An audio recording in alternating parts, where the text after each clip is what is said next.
Ladies and gentlemen, good day and welcome to Britania Industries Limited Q1 FY25 earnings conference call. As a reminder, all participant lines will be in the listen-only mode and there will be an opportunity for you to ask questions after the presentation concludes. Should you need assistance during this conference call, please signal an operator by pressing star then 0 on your touchtone phone. Please note that this conference is being recorded. I now hand the conference over to Mr. Mayank Mundra from Investor Relations. Thank you, and over to you, Mr. Mundra. Thanks, Neera. Good morning, everyone. This is Mayank from the Investor Relations team. I welcome you all to the Britania earnings call to discuss the financial results of Q1 24-25. Joining us today on this earnings call is our Vice Chairman and Managing Director, Mr. Varun Berry, Executive Director and CEO, Mr. Rajneet Singh Kohli, Executive Director and CFO, Mr. N. Venkataraman, Chief Commercial Officer, Sales and Replenishment, Mr. Vipin Kataria, Chief Manufacturing and Procurement Officer, Mr. Manoj Balgi, and Chief Marketing Officer, Mr. Amit Doshi. The analyst deck is uploaded on our website. Before I pass on to Mr. Varun Berry, I would like to draw your attention to the safe harbor statement in the presentation. Over to Mr. Varun Berry with remarks on the performance. Good morning, everyone. Thank you for joining the call. So let me just jump in straight off to slide number 3. Good news on the consumption front. The quarter has been, the growths on value and volume have been about the same at about 6.5% for the FMCG industry. The rural growths are starting to come back, which have been lagging urban for some time, and that's something which will help us overall get better growth. So the reason for the same are obviously better monsoons, moderate inflationary conditions, as well as employment. There's some employment data which is showing that rural employment is at an all-time high. So things are looking a little better. Still not out of the woods completely, but definitely better than where we were. Going to the next slide, the performance scorecard for Britania. We did our revenue from operations were 4,130 crores, which was a 4% growth on a 12-month basis and a 13% growth on a 24-month basis. Our operating profit was at 16.5%, which was at a 10% growth on a 12-month basis and a 51% growth on a 24-month basis. So I would say good results in the current environment. Our market share on the next slide is also looking good. Our trend continues. We've continued to gain share, and we are hoping that we will be able to keep that track going. Our strategic pillars, which you're all aware of, distribution marketing, innovation, growing adjacencies, cost efficiencies and sustainabilities. Let me take you through each one of these and where we stand on these. So driving efficiencies in distribution, direct reach is now at 28.2 lakh outlets. Our uptick in rural distribution, we've gone up to 30,000 rural distributors. And if you look at our rural performance, it's a better performance than what it is for urban, which is good. As we've seen, there's a little revival in the rural economy as well. So we are keeping our a credo of going, getting equal share in rural as we have in urban. As you know that we have a higher share in urban than we have in rural. So we are keeping that going. And the next slide is about our sales transformation. This is basically a complicated chart, but you've just got to remember what we are trying to do. We are trying to do real-time data for all of us in the system. What this has done is this has increased the face time of the distributor salesman, which is up 42%. So they are on their handheld and they are getting real-time data all the time. All our outlets, which are directly handled through our distributors, are geotagged, and as a result of that, the time spent in the market by our salesmen is also up. If you were to look at what we are doing on our route to market, which is going on with Bain, basically what we are trying to do is leverage our high potential outlets to make sure that all of our key categories and SKUs are available in these outlets. We are looking at upscaling our salesman capability in these high potential outlets. We are also looking at upgrading technology for better productivity, and there will be an increase in the number of salesmen, which is mentioned as increased feet on street. Now, we've already started, the project has been on for about a couple of months, and we've already started some pilots in the top metros to validate what is going to work for us in the long run. We are banking a lot on this project, and hopefully this will be able to give us great results in the future.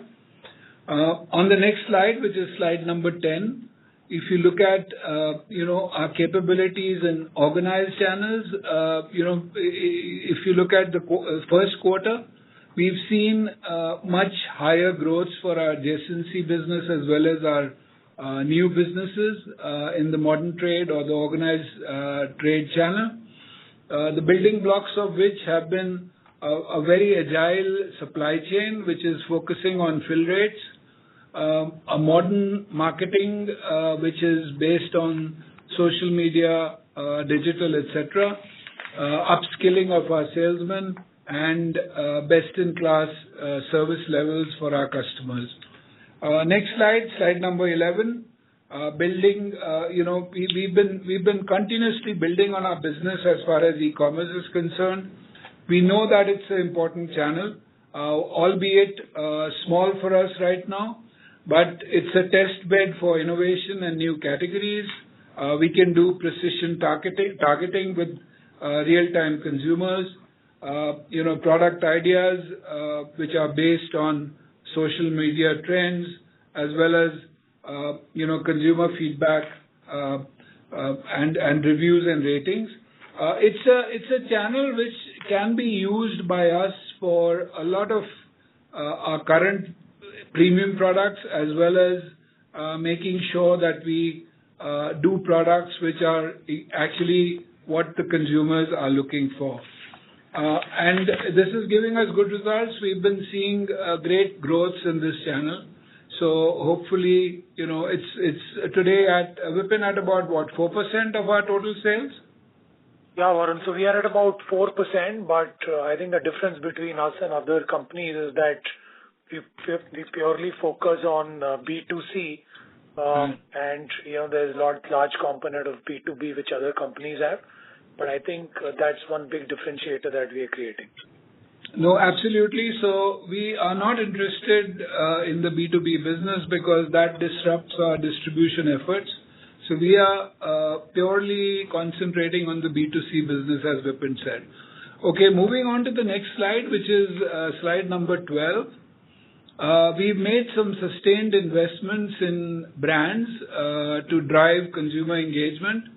As you know, that the biscuits brand was a slightly more traditional marketing category. What we are trying to do is we are trying to make it a little more alive with more let's say interesting products, as well as interesting marketing ideas which are more alive to what's happening today. And we've done that with Britania Khao Paris Jao on some of our brands. We also did it with Jim Jam Pops, where we launched the Victory Biscuit when the Indian Cricket team won the T20 World Cup in Bombay. And similarly, a lot of other interesting initiatives which the marketing team has led on Good Day, on Little Hearts, NutriChoice. Next slide, some of the other marketing initiatives in adjacency areas.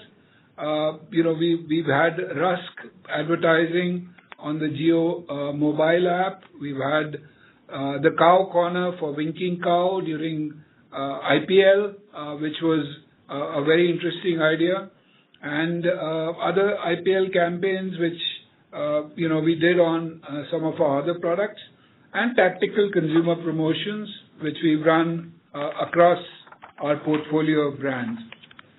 Next slide, slide number 14. We've been recognized for the efforts because Amit and team have brought a differentiation to the way we've looked at marketing, and they've been rewarded by they got the brand of the year in the Shark Awards. Out of home we were the number one brand. In home we were the number two brand, etc. It's good fuel for the team that's doing so much of interesting work. And the next slide is on innovation.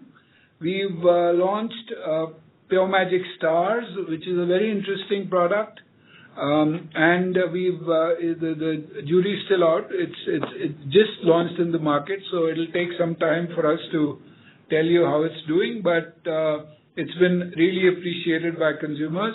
We've also launched 50/50 Golmaal, which is a variant of the earlier product that we'd launched. This is a butter garlic, and these are all doing well. The in-market products are the base Golmaal, Jim Jam Pops, and butter jeera, which was done only for modern trade, and these are doing quite well. We've got a very robust innovation pipeline, which will cater to the regional preferences and drive premiumization within our portfolio. Next slide is on adjacency. We have seen a resurgence in our adjacency business. The fudge it product has been doing extremely well. Croissants have been doing very well. Our rusk and millet breads have also done well for us. Similarly, on cheese and on drinks, drinks has been a good story for us, especially lassi. So we've been doing better than what we were doing. Still, a lot of hard work for us to be able to get to 1.5 times the growth of the base business, but we are working towards that. Our international business has also been doing really well with good profitability, and Nepal is a validation of our strategy of seeding products and then establishing our manufacturing footprint in the country. This business used to be a 20 crore business, and today we are at what, Venkat, about 180 crores in Nepal? 180 crore business in Nepal. So we are doing well, and there are some other countries where we are also looking at the same strategy to be able to establish ourselves so that we don't burn the bank. At the same time, we establish a footprint in these countries through a slow and steady strategy. On our cost leadership across verticals, our strategy remains the same. Truck upsizing with full utilization, distance traveled by our products, digital adoption, renewable energy, fuel consumption, and our line throughput. And in 24-25, we will be at 8 times what we started in 13-14. So this continues. We continue to target 2% of cost efficiencies every year. Moving on, just to give you an idea of our manufacturing footprint, It's a very interesting footprint with 54 factories located across the country. 16 of these are our own factories, which give us 65% of the total requirement that we have across the country. We have third-party factories, which are 38. We've got 154 manufacturing lines, out of which 81 are in our own factories, with annual capacity I've already spoken about. Now, we are, we've got a mega food factory which is in Ranjangaon. We've got fully integrated factories which have got 4+ lines and have more than one category. And then we've got small factories which give us the ability to be nimble.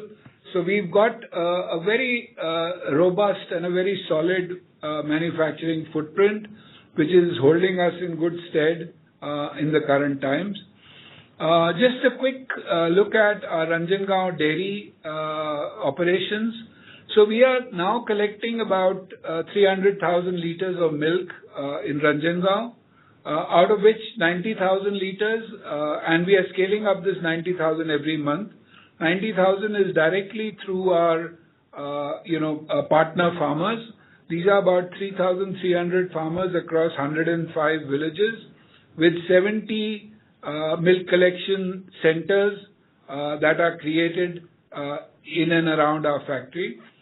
We do a lot of developmental initiatives, which is farmer training programs, animal health camps, and we also provide quality fodder and seeds to our farmer friends.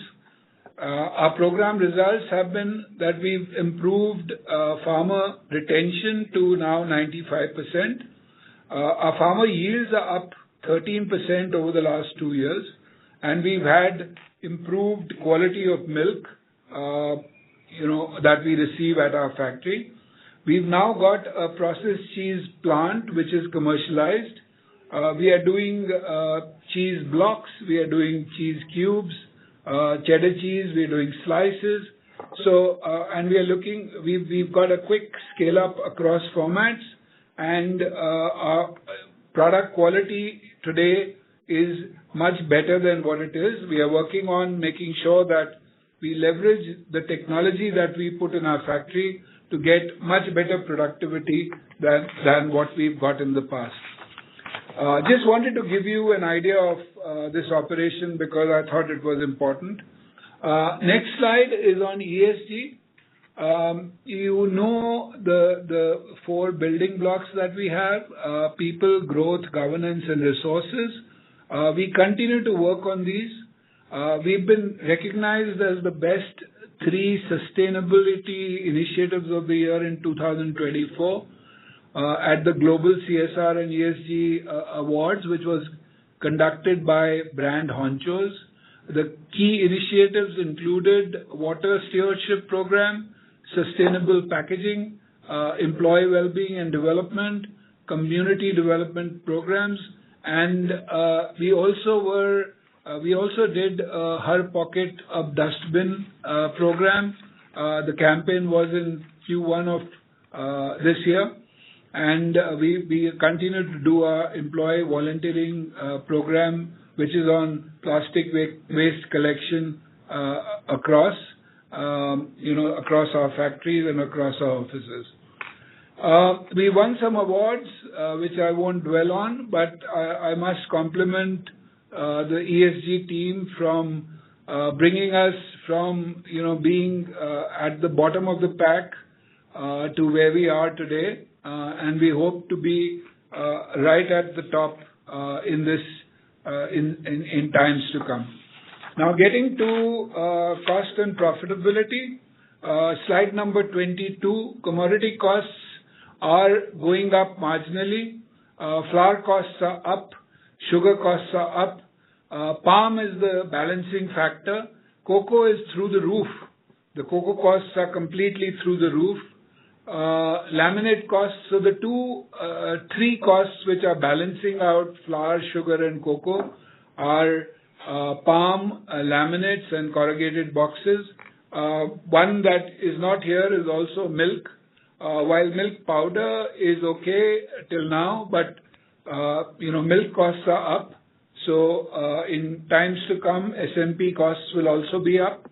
So we are seeing a trend of prices going up marginally, but this is inflation that we can manage, and we are hoping that it remains within that manageable range.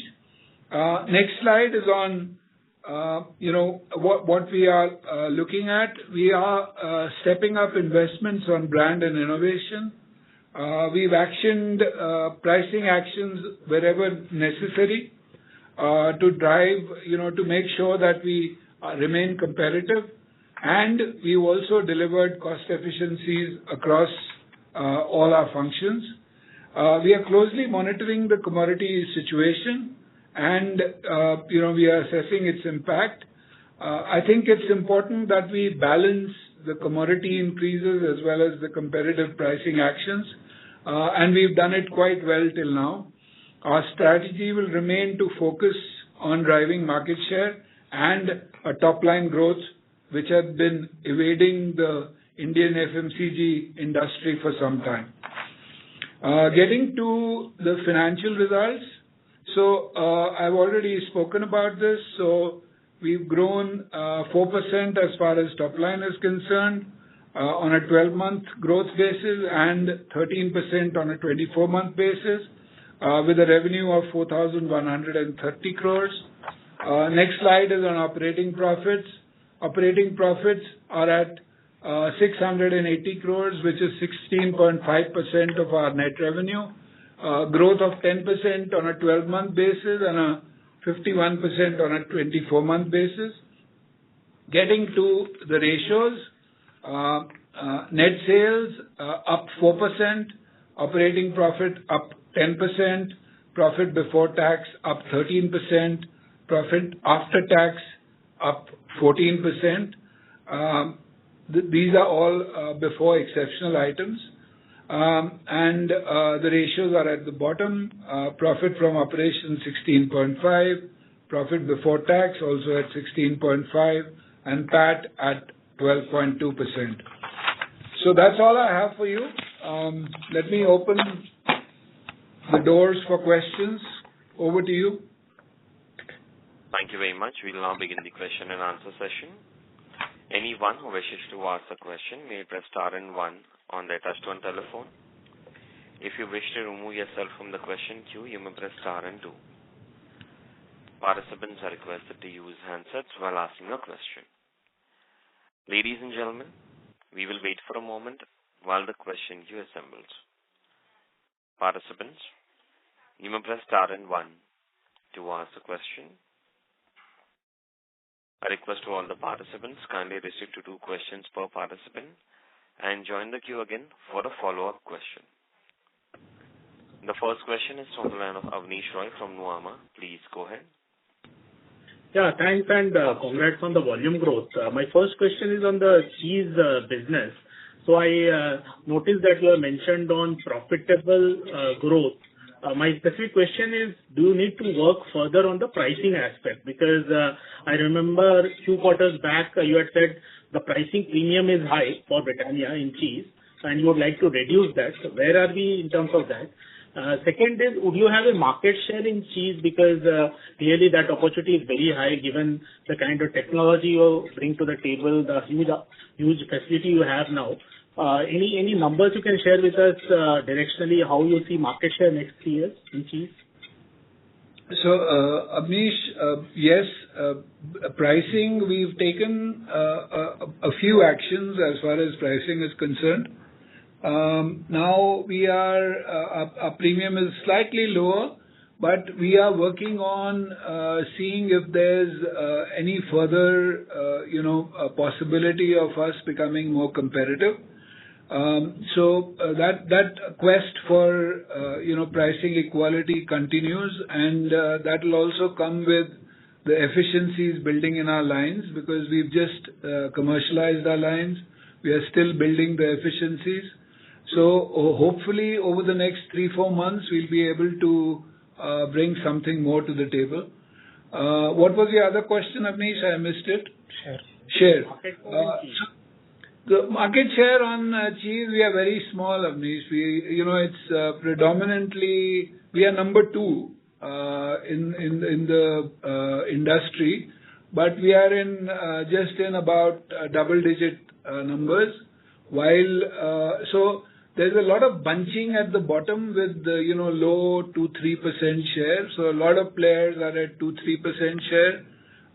We are just about in double digits, and Amul is 6 times our share. So that's the story as far as cheese share is concerned. So yes, you are right. There is opportunity there, and we've got to look at now that with our tie-up with Bell and Laughing Cow, having an interesting brand to talk about, the product categories that we are in, the new innovation that we can bring to the table, our own factory with efficiencies, and all of that put together.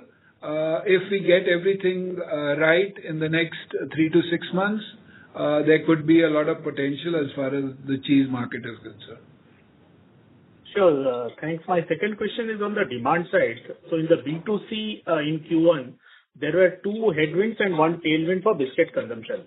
One headwind was hot beverages consumption, which went down. A lot of Indians consume biscuits along with tea and coffee. So did that suffer? Second one was hot out-of-home travel was severely impacted. So was your 5 rupee pack or 10 rupee pack impacted in any of the brands? There was one tailwind also. A lot of election rallies. So of course, in election rallies, there is a good consumption of biscuits and snacks. So would you like to call out any of these either in terms of negative or positive? Because 8% volume growth was a good number. And similarly on B2B demand, Varun, any insights? Because that was a key focus area a few quarters back, QSR, restaurant, etc. Well, B2B demand, I didn't, did I speak about that? Not for biscuits, Avnish, but you're right.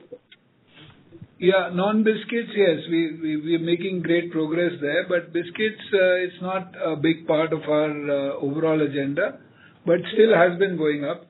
You're right about hot beverages. Our products are consumed with hot beverages, and if it's a good point that you bring to the table.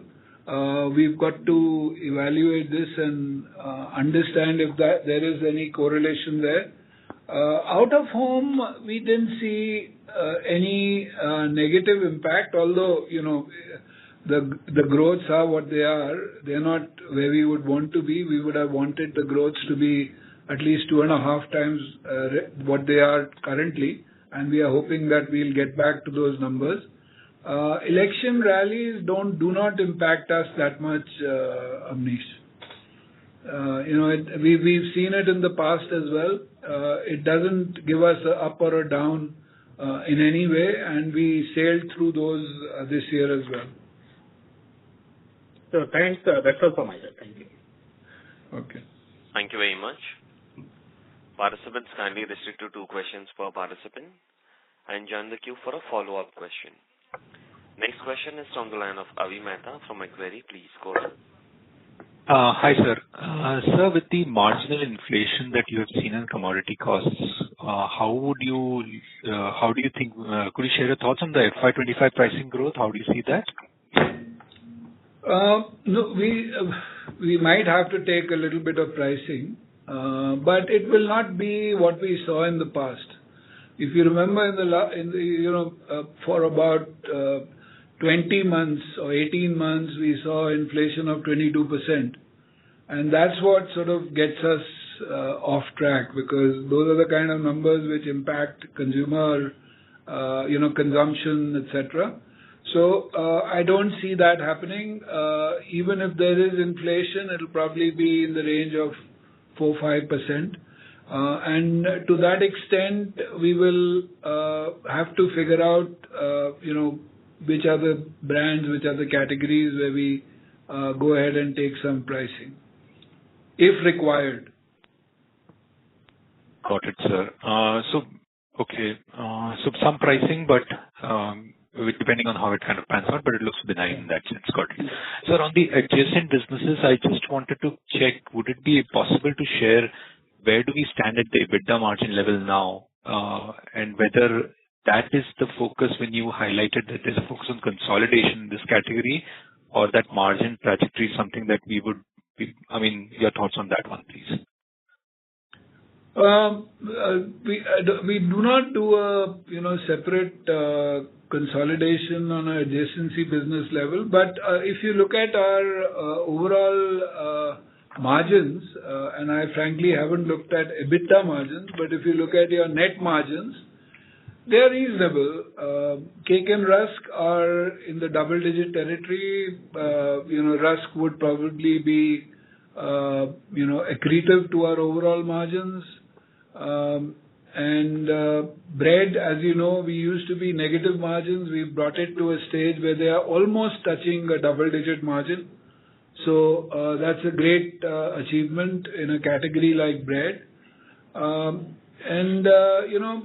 Croissant, the gross margins are fantastic. We continue to invest. The gross margins there are probably 25% more than what they are on our base category. Obviously, we are investing in that category, and that's necessary at this stage because it's a fledgling category. Dairy is the one where we've made some investments. So there is need to look at EBITDA margins because there is depreciation there. But dairy is again in investment mode. We really want to make sure that we invest in this category and we start to see gains as far as our top line and our overall business is concerned. Got it, sir. No, thanks a lot for this. That's all from my side. Thank you. Yeah. Thank you. Next question is from the line of Arnab Mitra from Goldman Sachs. Please go ahead. Yeah, hi team. My first question again was actually on pricing. So the deflation in pricing this quarter seems to be slightly more than last quarter. Correct me if I'm wrong. And do you see that any incremental changes here going ahead? Does this anniversarize very quickly, or do you expect some more deflation in the coming quarters to continue? No, there is no deflation really. I think what you're alluding to is the fact that we have taken price rollbacks. So basically, if you look at it, our rollbacks have been on for some time now. But now's the time to start to consolidate. We've done what we had to. There might be a few promotions here and there, but as far as rollbacks are concerned, we've done what we have to.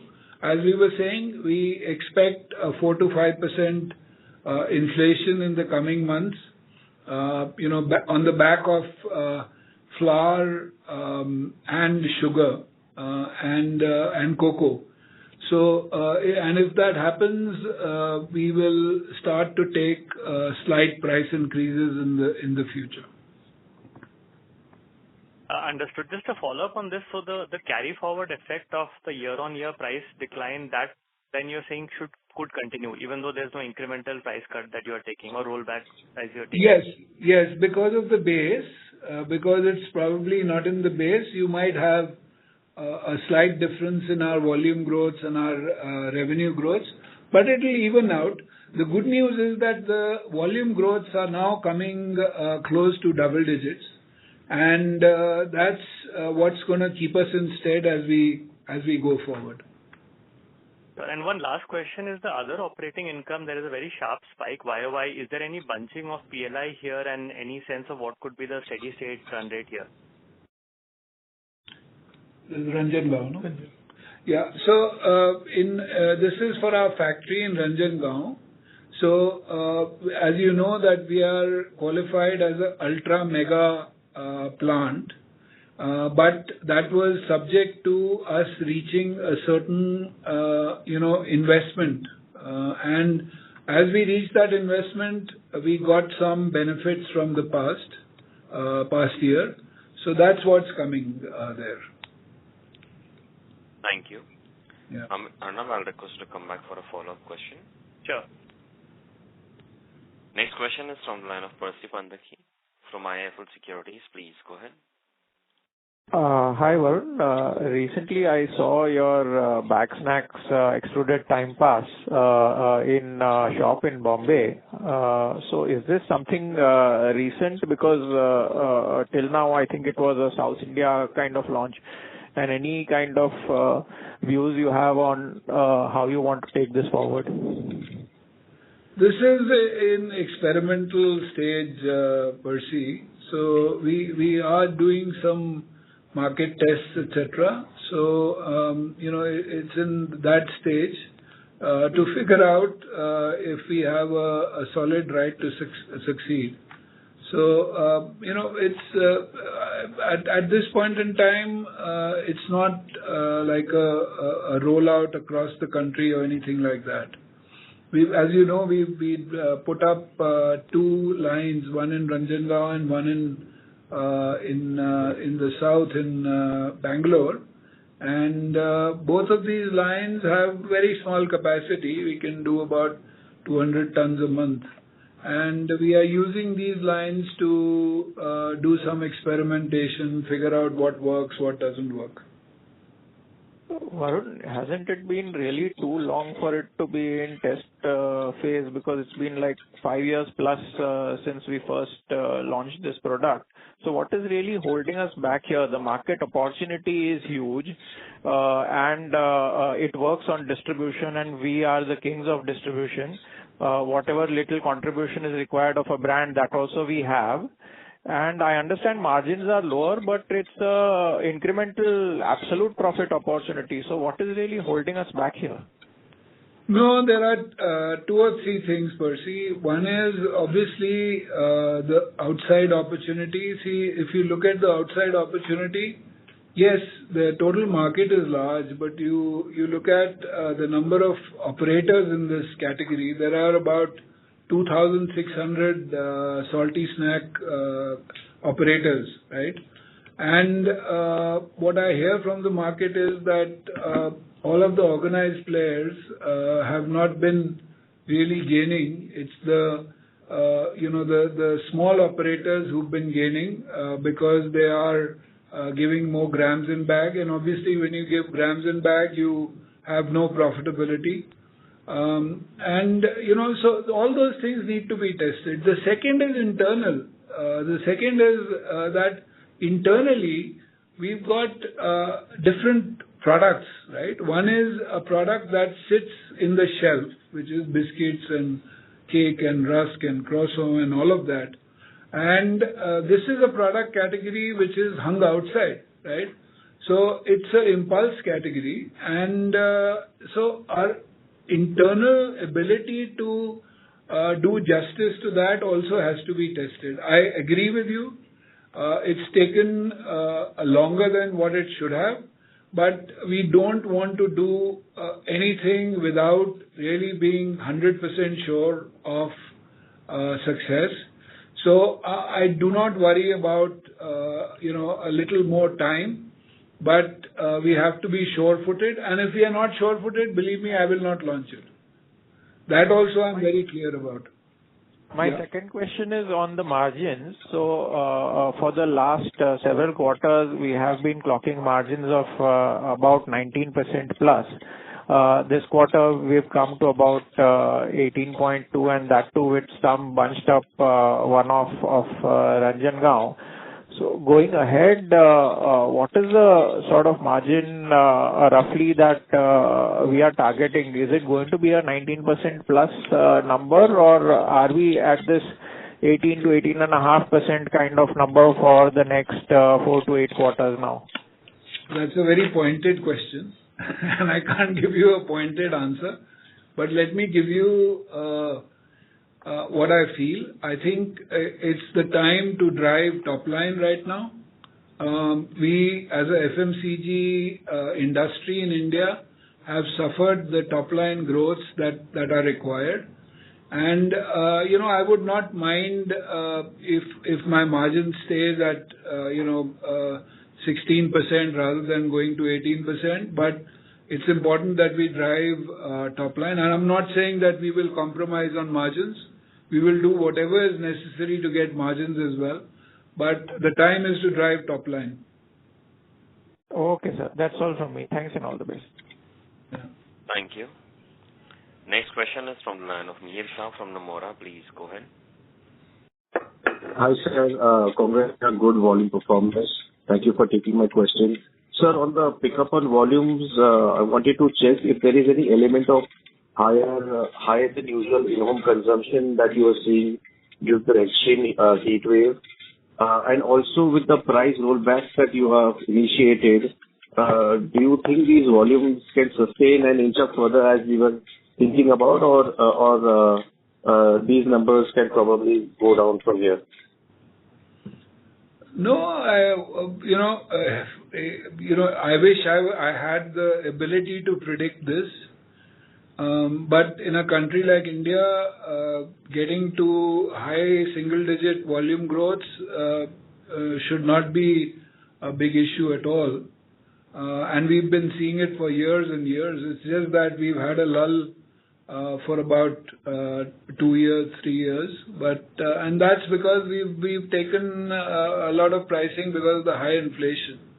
So the objective will be to continue to see volume growth in our business. We will do whatever is necessary to be able to get there. Perfect, sir. Got it. So secondly, I wanted to check on the other expenses bit. It seems that the costs have gone up. Is this largely due to higher ad spends, or are there any other elements to it? And historically, other expenses in 1Q are usually lower as an absolute basis versus the remaining part of the year, which indicates that if other expenses inch up for the remaining part of the year, then the margins can come under pressure. So how should one think about this line item, the margins on operating level? No, we will see. It's not. We don't balance out our ad spends, by quarter. There are, this is our high quarter, right? So we did spend a little more than what was budgeted, and that will get evened out as we go forward. But yeah, essentially it was ad spends that we spent on, and I think we were able to get a bang for our buck during this quarter with good volume growth. Perfect, sir. Understood. So if I can ask one bookkeeping question on the other operating income side, should we expect 120 crores to sustain or 60 crores to, roll back to 60 crores of the PLI benefit? Maybe Venkat can give some indication. Yeah. Let me answer it this way. Like Varun mentioned, Ranjangaon facility will start being counted as an ultra mega facility starting April this year. So which means the incentive that we will be eligible for will be higher. And also the units in UP and Bihar will start getting the benefits.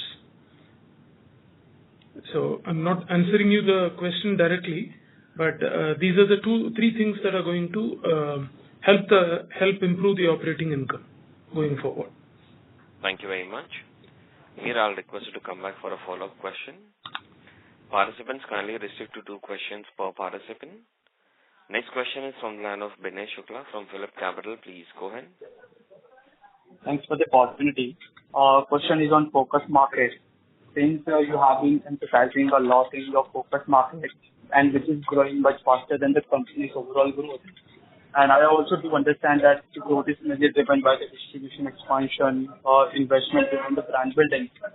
So my question is how much there is a still gap between you and number 1 player in the focus market in terms of market share now versus 3 years back. Second is what was the key learning for you from your focus market and those success you wanted to replicate in your weak market. So when I say weak market, I mean where you are number 2 or number 3 player. And our last question is what percentage of revenue is coming from your focus market? Because that will give us some related direction from the future growth perspectives, given the rural recovery is on the track and the ongoing RTM 0.2 initiative is going on. Happy? Yeah, that's all. It's a very loaded question with many sub-questions in it. I'll try and answer it as much as I can. So our focus market performance has not been great. Let me put it straight across. I had expected much better performance there.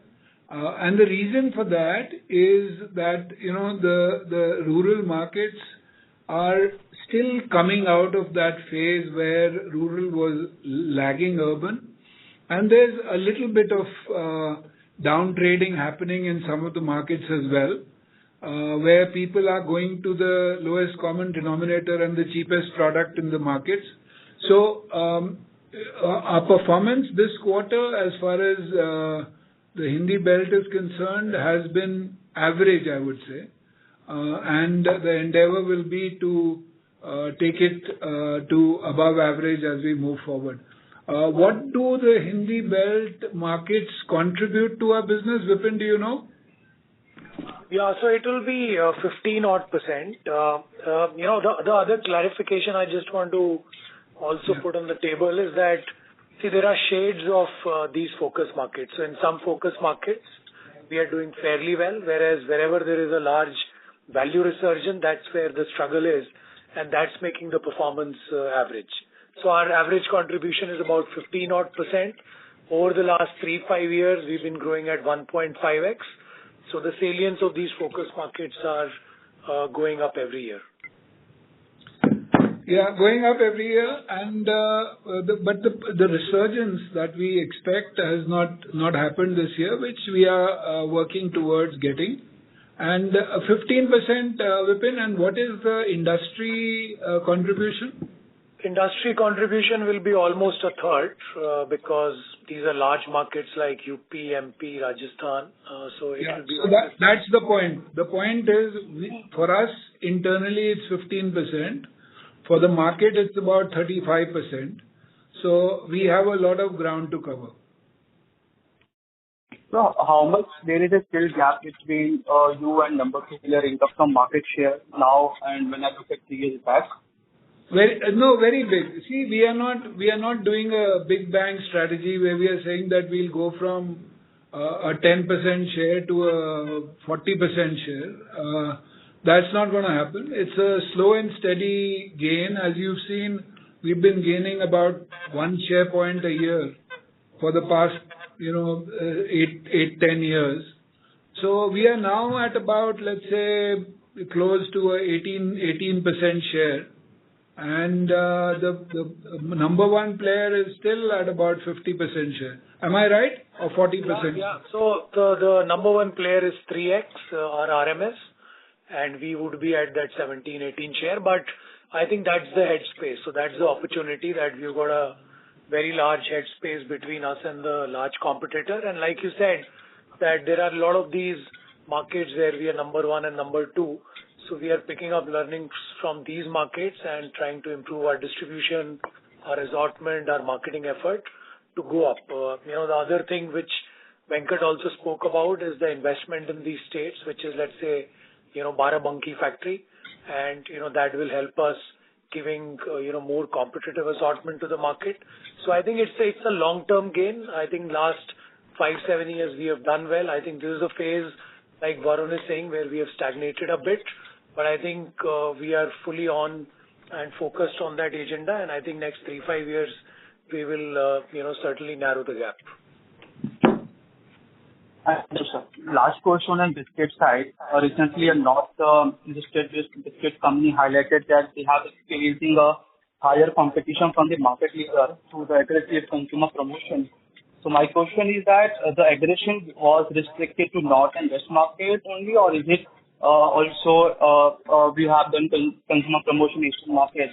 Because what I have observed that 2 strong regional brands called Anmol Industry and this firm, who are around 17 to 1800 crore revenue size, and they are also expanding their footprint in Eastern belts. So I'm just looking keen to understand our market share in Eastern Belts. So have we witnessed any marginal market share loss, or is it more or less same given this industry is growing at the same pace in Eastern markets?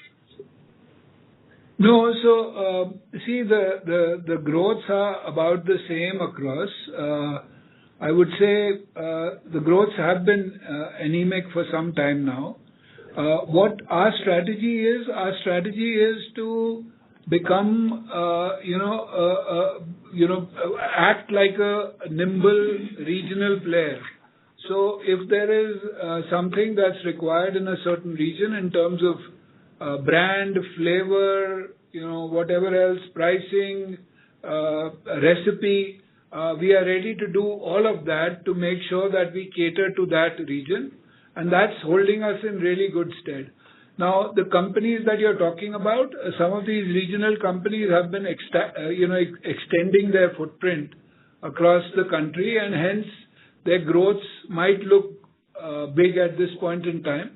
But overall, the regional in the regions that they had started, the growths are pretty much the same as what you've seen for us. Thank you. Vinay, I'll request you to come back for a follow-up question. Participants, please restrict to 2 questions per participant. Next question is from the line of Kunal Vora from BNP Paribas. Please go ahead. Yeah, thanks for the opportunity. First question is, if I look at the pace of distribution expansion, it seems to have slowed down. Earlier, you were expanding your direct reach rural distributors by double digit every year. Now that number has come down to like mid to high single digit. So, is the low hanging fruit behind, and how should we think about the volume growth in that context over the next 3 to 5 years versus what we've seen in the recent past? No, so as we just said, there is still a lot of opportunity as far as distribution is concerned, especially in the Hindi belt, where obviously we are lagging our competitor big time, and especially in rural. So while you're right, it has come down, and the focus. So we, as we've always said, our strategy is depth in urban markets, width in rural markets, right? We will continue on that strategy. We will now. What we are doing with Bain is to make sure that we build that depth in our urban markets. However, having said that, width in the rural markets strategy will continue to make sure that we become more and more salient in our weak areas, and also in some of our strong areas where we have opportunities in rural, in small towns, etc. That strategy will continue. Vipin, do you want to comment? Yeah, sure. Okay, Vipin again this side. So, like Varun said, while numeric distribution is important, I just want to also apprise everyone on our weighted distribution. So in our urban markets, our weighted distribution is almost 95%. So we reach all close to 95% of the weighted outlets. At an overall company level, we are at about 90% weighted distribution, and therefore going forward, it's going to be more about extraction from the right type of outlets, and therefore this entire project that we are doing with Bain & Co., which is about identifying the ultra high potential outlets and how do we sell the relevant range, how do we sell more diverse categories. On the rural, while the width expansion will keep going on, especially on the focus markets, because like we have a large gap in our market share, there is also an immense opportunity on distribution, and therefore from a distribution perspective, those focus markets are very critical. On the non-focus markets, what we are doing is we are going and populating and extracting a lot of priority markets in rural, because that is where a lot of category sits.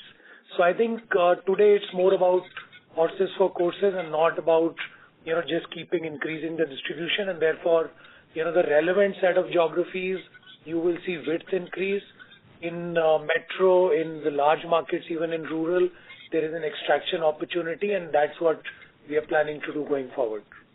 Thanks. Understood. Second and last question is, last quarter you had mentioned that you'll target double-digit volume growth in second half, and there could be 3-4% pricing contribution. Going by the discussion on this call today, it looks like pricing could even be slightly negative, and you are aspiring for high single-digit volume growth. Have I understood this right? And if you can please clarify how you are thinking about second half. See, the revenue growth depends on how we are cycling, because from last year onwards, we've taken quite a bit of price decreases. But having said that, we have come to a stage where we are now getting double-digit volume growths. Towards the end of the last quarter, we were at actually double-digit growths. So we are in a position for that to happen. It's just that last year's base will put us, below our revenues of last year. But as we start to get to, the next quarter, we will have to also evaluate some pricing actions because of the inflation that we are seeing. So very difficult to say at this stage how the volume price equation will work. But I would say a quarter from today, it'll probably even out, and we will start to see volumes almost being equal to the revenues. Understood. That's it from me. Thank you. Yeah. Thank you. Next question is from Shirish Pardeshi from Centrum Broking. Please go ahead. Yeah, hi Varun. Good morning and thanks for the opportunity. I have a bigger question. On slide 9, you have given the DMS application, and you did some mention that some pilot which you are doing. So quantitatively, after implementation of this BEN project, what is the materialistic change we have seen? Is the SKUs per order has gone up? Is the packet growth? Some indication if you can help us to understand. Yeah, so SKUs have gone up. Also, and that's because the salesman is spending more time with the customer in the market, and that's our biggest objective. And I'll hand over to Vipin in a second. But the biggest objective that we have is to have depth, and that means having more SKUs in the outlet, and that's what we've worked on as a part of this. Go ahead. Yeah. So, Sirish, there are two parts to the slide. The left side is, done internally. For the last 5 years, we've been building this backbone, which is right from, our distributor management system to handheld, which is today, AI-driven. Then we've got a continuous replenishment system, which connects to the depot. And then there is geotag and geofence. And then even in rural, what we have done is that more than 60% of orders are today captured through the digital app, right? So this is what we have done internally. 8-9 months back, the feeling was that we have done this internally, but we need to get this outside in perspective. And that is where Bain & Co. was onboarded, right? So, so like Varun mentioned previously, it's only been 2 months. We have started slicing the data. We are discovering that, there is a lot of scope, especially in the top end of the book. And the pilots have just started. So today, no shift attributable to this new project has come. What we are saying is that in this quarter, next 2-3 months, we are piloting different concepts, and probably the tangible gains will start coming in quarter 4 of this year or quarter 1 of FY26. So right now, because this is a very large project, there is a lot of data, there's a lot of market types. So the next 2-3 months is when we are doing a lot of pilots, testing out what's the concept, and then blueprinting, and then will be the phase of scale up and getting the tangible benefits. Vipin, his question is on tech-enabled sales transformation. His question was on that ever since you've done that, what is the impact that you've seen on the business? Yeah, so on the left-hand side, like I said, Sirish, so there are tangible gains. One is, what you can see is that close to 2 hours of market working has gone up, and that impacts the extraction from the outlet as well as increase in the number of lines or number of categories. What it also does is that it basically takes out any kind of corruption in the system. So a salesman cannot be a ghost salesman. He has to go to the market to pick orders. The entire distributor management system basically makes sure that we have got the right stock, and therefore the out-of-stock instances are reduced. And all of these are fairly quantifiable, and we have got robust dashboards and tracking mechanism to make sure that all these sales and distribution efficiencies or KPIs move northwards every month. Okay, that's helpful. My second question, Varun. Yeah. We have made a lot of investments in dairy, and I think you made further acquisition of 26%. Sorry? There was some announcement that we have made some further acquisition in the Ranjangaon. Acquisition? No. We are taking a 26% stake in that company which is supplying solar power. Oh, no. That's a solar power. That's nothing to do with dairy. No, I'm only saying that there is a lot of effort which we have put in dairy business. So, 4,100 crore, what could be the contribution of dairy? Because you said you wanted to achieve around 10%. So, where we are in that journey, and maybe specifically on the drinks portfolio, what would be the contribution and cheese, if you can split? So, drinks, we will end at over 200 crores, maybe 220 odd crores this year, which is, I would say, reasonable. Cheese growth and cheese business, what is the total cheese business, Venkat? This year? Coming year? Coming year. It will be upward of 250 crores. So cheese will be about 250 crores, which is very small for that category, although that category is also not very large, but we can certainly do better there. Drinks is also crossing 200, 220 crores now. So both these categories would be, a bulk of our dairy business today, which will be about 700 crores? 700 crores. So our total business, dairy business would be over 700 crores, out of which cheese and dairy put together would be about 460, 470 crores. This is your aim to deliver in 25, or this already has happened?